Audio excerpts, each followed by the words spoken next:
बहुत सारे हमने अज़ाब पहले झेले हैं, बहुत बार हमने चीज़ों को कंडेम किया है, लेकिन हम हर बार कंडेमनेशन करते रहे कि ये कहीं का कोई इंसाफ मेरे को लगता नहीं है। कल राजनाथ सिंह जी आए थे, उन्होंने कहा जी इंसाफ होगा। मैं पूछना चाहूंगा जनाब, कौन सा इंसाफ होगा और कैसा इंसाफ होगा? एफआईआर आपने दर्ज की, उसके अंदर आपने नाम किसी का नहीं डाला। आप कह रहे जी हम इंटरनल इंक्वायरी कर रहे हो। क्या इंटरनल इंक्वायरी से जो वो 3 बच्चे जो मार दिए गए वो जिंदा हो जाएंगे? क्या वो 15 से ज्यादा जो लोग इस टाइम हॉस्पिटल में पड़े हुए हैं, क्या वो ठीक हो जाएंगे? और एक और बात बता देना चाहता हूँ आपके साथ में कि 2 लोग इसके अंदर और सीरियस हैं जिनको कमांड हॉस्पिटल उधमपुर भेजा गया है। वो किसी भी टाइम अपनी जान जो बेचारे वो दे सकते हैं, क्योंकि उनकी हालत खराब बताई जा रही है। तो इस हालत के अंदर क्यों नहीं उनको कहीं दूसरी जगह शिफ्ट किया गया? तो ये जो जिलमिल तरीके से हमारी यहाँ की सरकार कर रही है, एडमिनिस्ट्रेशन कर रही है, हम आपके साथ से इसको समझा देना चाहते हैं, कह देना चाहते हैं। आप मत इस गलतफहमी में रहें कि ये ट्राइबल लोग हैं पहाड़ियों के और ये मर जाएंगे तो इनको पूछने वाला वाली वारस नहीं आएगा।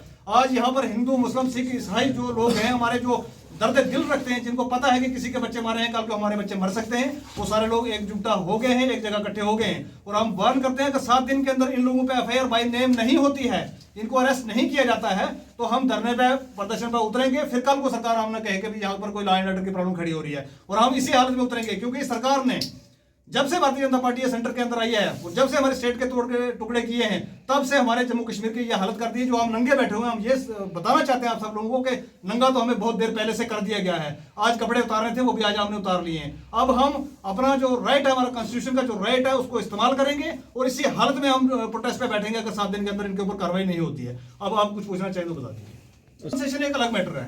कंपनसेट आपने किया, बहुत वेलकम स्टेप है आपका, भैया मानते हैं, आपका शुक्रगुजार है आपके, आपने कंपनसेशन दी। लेकिन कंपनसेशन से मर्डर तो नहीं ना माफ होता। आपने किसी को नौकरी दे दी परिवार में, उससे मर्डर तो नहीं ना माफ होगा। आपने जमीन दे दी वहां पर, तो क्या वो जिंदा हो जाएंगे? जो 3 बच्चे हमारे नुकसान हो गए और 2 जो है वो मौत और जिंदगी के बीच में कश्मकश में झेल रहे हैं, वो तो वापस नहीं आएंगे। हम चाहते हैं कि ठीक है, ये जो आपने सरकार ने किया, सरकार का कर्तव्य था, करना था। और एक और बात बता देना चाहता हूँ कि आपने कंपनसेट किया 10 लाख 20 लाख रुपया, आपने प्लाट वहां पर दिया, आपने किसी को नौकरी का जो वो मतलब कमिटमेंट की, तो ये कोई हमारी कम्युनिटी पे, हमारे लोगों पे एहसान नहीं किया आपने। ये कोई भी सरकार होती है, कोई भी स्टेट होती है, उसका फर्ज बनता है ये करना। वो आपने किया, अपना फर्ज निभाया। ये हमको एहसान नहीं मानते कि जी बड़ा आपने कोई तूफान कर दिया। हमें इंसाफ चाहिए, हमें इंसाफ चाहिए। और इंसाफ इस सूरत में चाहिए कि जिन लोगों के नाम रिवील्स हो चुके हैं, जिनके आई विटनेसेस अवेलेबल हैं, जिनके आई विटनेस ये कह रहे हैं कि हमने देखा फलां बंदे ने फलाने पकड़ा, फलाने बाजू पकड़ा, फलाने उसको किक मारी, फलाने उसको मारा, फलाने करंट लगाया।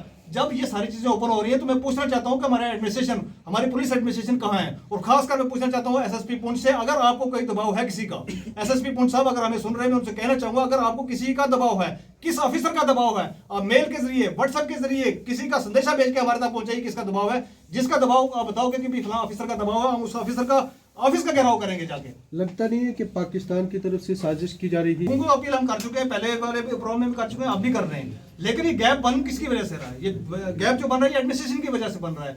अगर अभी तक वो लोग अरेस्ट हो चुके होते तो ये गैप बनना ही नहीं था। देखिए अब जो चले गए वो तो वापस आ नहीं सकते। अब उनकी इंसाफ की लड़ाई है। आप पैसा देके उनका मुंह बंद नहीं कर सकते, आप उनको नौकरी देके मुंह बंद नहीं कर सकते। वो आपका फर्ज था, आपने अदा किया। जो भी गवर्नमेंट कोई भी पावर में होती है, उसका ये फर्ज होता है, उसने अपना फर्ज पूरा किया। लेकिन आज हमारा मांगना ये है, हमारी जो मांग है वो ये है कि भाई जितने लोगों के नाम रिवील्स हुए हैं, मैं नाम आपके मीडिया के द्वारा पढ़ के सुना चुका हूं, वो वीडियो वायरल हो चुका है। तो ऐसी अंधी पैरी एडमिनिस्ट्रेशन कौन सी है कि इस एडमिनिस्ट्रेशन ने अभी तक वो वीडियो क्यों नहीं सुना? ये एडमिनिस्ट्रेशन अभी तक उन लोगों से पूछताछ करने क्यों नहीं गई कि जो लोग बच गए हुए हैं वो तो बता सकते हैं फला फला फला लोग थे, वो तो भाई नेम लोगों को जानते हैं। 2 लड़के तो ऐसे हैं इसके अंदर जो आर्मी के साथ ही काम करते थे अंदर, तो कोई ऐसा बंदा नहीं है कि जिसको वो नहीं पहचानते हैं, वो नहीं जानते हैं। तो जानने के बाद भी अगर इस पर कार्रवाई नहीं होगी तो लोगों के और जो फोर्सेस के बीच में गैप है, ये और गैप बढ़ेगा। और मैं एक बात और बता देना चाहता हूं आपको, अगर ये गैप बढ़ा, कम्युनिटीज का गैप बढ़ा और ये एजेंसीज के बीच गैप बढ़ा, तो आपको मैं याद करा देना चाहता हूं कि ये वही कौम है, ये वही नोमैड्स हैं जिनका जो है मोदी जी जो है गुणगान कर रहे थे लाल किला से, दिल्ली से, कि जी ये कम्युनिटी नहीं होती तो वहां से मिलिटेंसी नहीं खत्म की जाती। अगर वहां से मिलिटेंसी खत्म करनी है, कल के इंटरव्यूज में भी हमने एक और चीज कही थी, आपको नोमैड्स का इनका एक वहां पर एक यूनिट खड़ी करनी चाहिए, एक यूनिट खड़ी करनी चाहिए। और पुंछ के लिए लोकल लोग